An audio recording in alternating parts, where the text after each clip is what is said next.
Hey everybody, this is David at BarnYard Bees. Out here inspecting the hives, seeing if we got any queen cells, see if we can do any splits. It's been about 2 weeks since I went out here and completely went through these hives. And that's what I'm doing now. At the time, the packages that I had installed, like I said, remember the first 30 days is a decline. And I may not explain that as much as I should have. And what I mean by decline is they got to draw out the wax. I explained that. The queen has to lay eggs. I explained that. You're going to have 3 weeks before the first of any of that hatches. Meanwhile, within those 3 weeks, 4 weeks, your bees are naturally dying off. Bees regenerate constantly. They're dying, they're hatching, but the rate of hatching overwhelms the amount of dying. So there's way more hatching than there is dying. But during that period, they're only dying, and you're going from a 3-pound package probably down to a 2-pound package before they start reversing and getting back up where they was at a 3-pound, and then increasing from there on up. So that's what I was talking about. I want to explain that just a little bit more detail. And I want to show you an example of, look at this frame. This is a second frame behind the colony. This is the second frame over from the right, and it is just completely packed with capped brood. So this thing right here has not only started increasing, but it's getting ready to explode. We're at prime honey flow here in North Georgia, prime time. This today is May 2nd, I believe. Monday, May 2nd. I think it's the 2nd, and that's awful. But anyway, we're in prime, and we have been since the second week of April. I always look at like the second week of April is the week I always go ramp hunting in the North Georgia mountains. And that's like prime time, and it's also prime time beginning with the nectar flow. So that's what we got going on with these colonies today, and I'm going through and seeing if I need to split any, looking for queen cells. And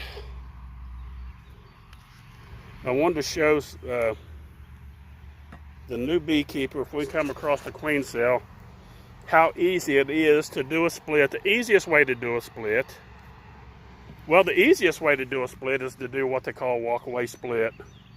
Find a frame that has a lot of young larvae, eggs, and shake a frame like that you saw with capped brood, that's got a lot of brood bees, a lot of young baby bees, and shake that in along with one of our queen mating nukes. So you could put like one frame that has a lot of young brood. So what'll happen, you're packing it up with what they call this would be a walk-away split. Now, it's not the best split to do, but it will work. And if you're looking for an increase and you don't have any queen cells and you're in a nectar flow and you want to really increase your population and build you more colonies, it's an easy way to do it. The best way is to find you a queen cell, is to find you a swarm cell is the best.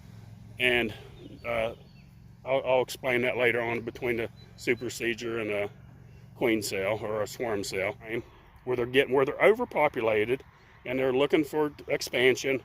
So they're getting ready to swarm, and use one of those and it'll hatch out. You'll have a virgin queen, they'll fly out, mate, come back, you got your new colony. Now these little 2-framers are perfect for that. You can increase your number fast. It don't take a whole lot of wax and a lot of bees. And a lot of people ask, well, why don't I just use a 5-frame nuke? I got some of those. Well, the thing is, you want to keep your bees somewhat tight. You don't want to take 2 frames and stick it into a 5-frame nuke. You can, but you need to, when they're a little bit crowded, they do better. And these little 2-framers are perfect for that. You can put, or you can just put a frame of bees. And there's different little tricks you can do. I've demonstrated where you take the 2-framer here, put you a frame of brood in, and then put your frame of foundation beside it. Swap positions with this hive here. Put the 2-frame nuke here and put the 5-frame here. What'll happen, you'll lose some bees in that bigger hive, but it won't be enough to hurt it, because it's got baby bees hatching constantly. You'll lose a lot of foragers in that one, but that's no big deal. It's a strong, big colony, and you're going to pack out this hive. Next thing you know, you got an incredible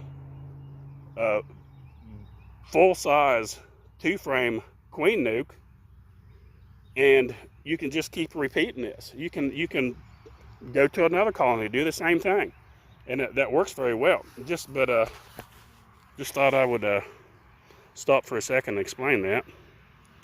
Like before, of course, I don't have my tripod. Got the dog behind me watching. That's Chubbs, the new bee dog. He's about 10 months old. He's what they call a golden doodle. Very good dog. So you got a frame here mixed. It's got cat brood, pollen, a little bit of capped honey. So I was looking for queen cells, but I've not seen it. Right here's the queen. You see her right there in the middle. I thought I would go through this little colony and explain to you just a little bit about what you can do with it when you're at this stage, because it's getting full. It's a good idea to do something. Now, you can wait if you want to wait and find a queen cell, but the thing is, the longer you wait, the more you're at risk at swarming. Catch them, you know, good ways before. Now, another way to do that, and probably the better than the walkaway split, is to find you a queen cell elsewhere and do the same thing and install that queen cell. You got a better chance of getting a better quality queen cell, because a swarm cell is you know, there's a lot of argument with that about the swarm cell compared to the supersedure cell, because a lot of times the supersedure cell, it's an emergency cell that they build when they lose the queen. Something happens, they hurry up and build a cell, and several of them, and a lot of people believe that they're lesser quality and that they'll come back later on after they reestablish.